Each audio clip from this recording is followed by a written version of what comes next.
¿Es acaso un derecho legítimo el que poseemos las personas occidentalizadas, náufragas de identidad, producto de la cicatriz aún sangrante de nuestra madre patria, para decidir el futuro de los pueblos indígenas?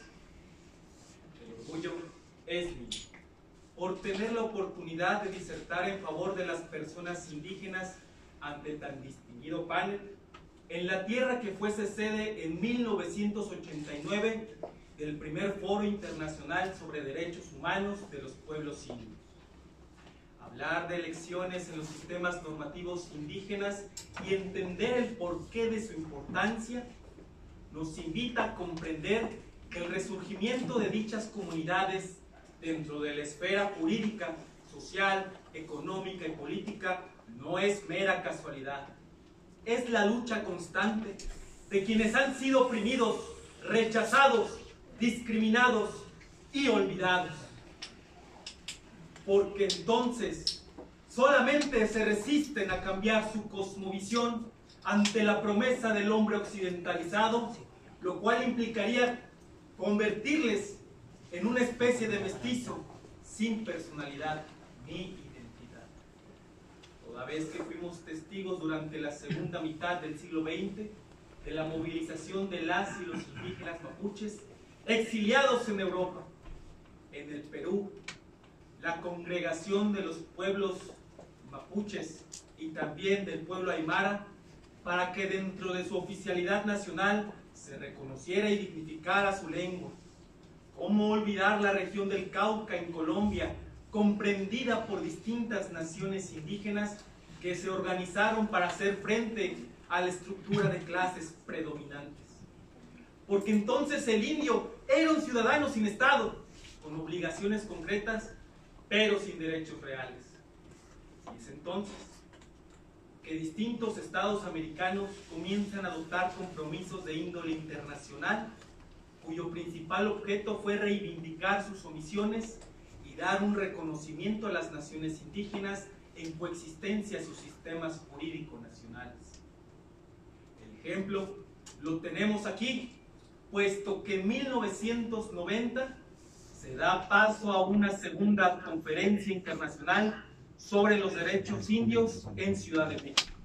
Para 1991 se ratifica el convenio 169 de la Organización Internacional del Trabajo sobre Pueblos Indígenas y Tribales. Para 1992 se ratifica y se genera una reforma constitucional al artículo 4, reconociéndonos por vez primera como una nación pluricultural. Esto se traduce en el cambio de paradigma constitucional, dejando a un lado la tesis integracionista para dar paso a las primeras constituciones multiculturales y emprender el camino para consolidarnos dentro del pluralismo jurídico. Reto actual para la academia y para el poder constituyente, toda vez que el ejercicio pleno y efectivo de los sistemas normativos indígenas aún se ve limitado cuando se opone al derecho estatal. Pero es importante que podamos analizar y validar su importancia, en que esto es entonces el reconocimiento de que no existe una homogeneidad cultural como nos han vendido. Vivimos dentro de una plena pluriculturalidad en la que se basa sus usos y costumbres, sus sistemas normativos, su cosmovisión y naturaleza oral propias de cada población y comunidad indígena. En Oaxaca, donde se garantiza que 416 comunidades indígenas habrán de celebrar elecciones libres y apegadas a sus usos y costumbres para poder escoger a sus autoridades. Entonces yo vuelvo a preguntar, ¿es acaso que tenemos ese derecho legítimo para poder decidir sobre el derecho de los pueblos indígenas y su futuro?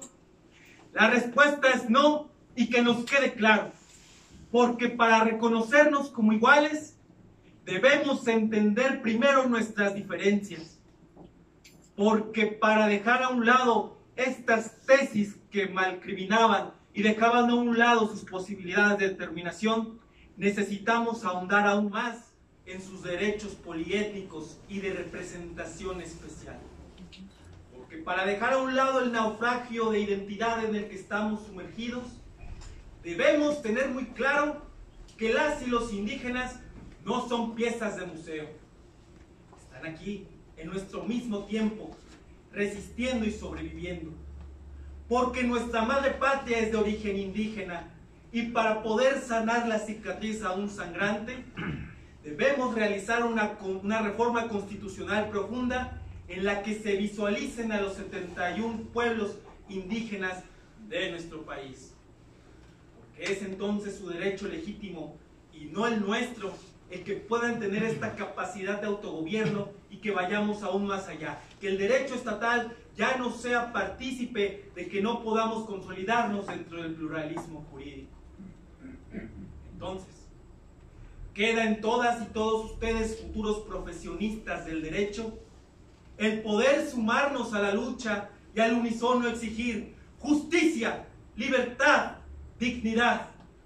Porque ya lo decía el Inca Yupanqui a los españoles, un pueblo que oprime a otro pueblo no puede ser libre.